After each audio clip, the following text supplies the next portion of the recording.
Story number 1. I was babysitting a 5-year-old and a 3-year-old one night while their parents were out. After dinner, we spent some time in the living room playing with a small toy piano.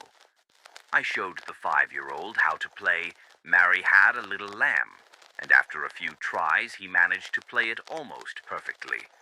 The boys laughed, proud of the little song, and eventually we put the piano away and started getting ready for bed. Once they were tucked into their bunk beds, I climbed onto the top bunk to read them a few bedtime stories. The house was quiet, the kind of quiet that makes every small sound stand out. As I read, my voice was the only thing breaking the silence. Then, suddenly, we heard it. The toy piano down the hall playing Mary Had a Little Lamb. Not random notes, but the exact melody I had taught earlier. I froze mid-sentence. The boys stared at me, wide-eyed, and asked in shaky voices who was playing the piano. I didn't have an answer.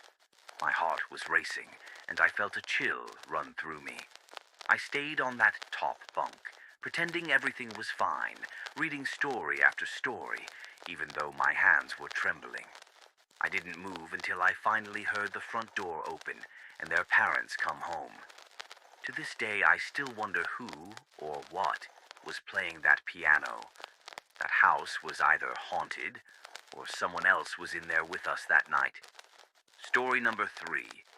I was alone in an old farmhouse outside of town, the kind of place that feels isolated even in daylight. My husband was working about 4 hours away at the time, so I was used to spending nights there by myself. Still, that particular night felt different. A storm had rolled in, and the wind howled around the house, rattling the windows and making the walls groan like they were breathing.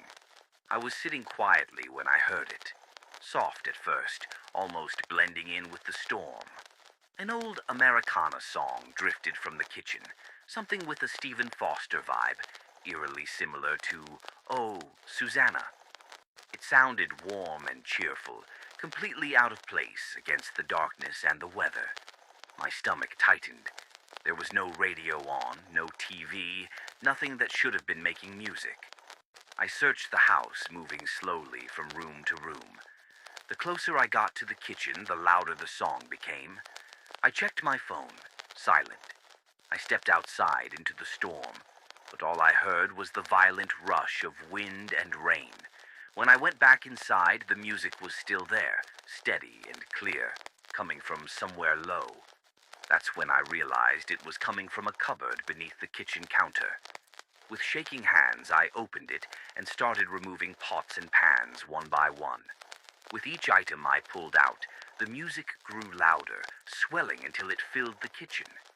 By the time I reached the last pan, the song was blaring at a fortissimo, as if someone were standing right beside me, singing directly into my ear. When I pulled out that final pan, the music stopped instantly. No echo, no fading, just silence and an empty cabinet staring back at me. That wasn't the only strange thing that happened in that old Idaho farmhouse, but it was the moment that made me realize I was never truly alone there, and whatever was with me knew exactly how to get my attention.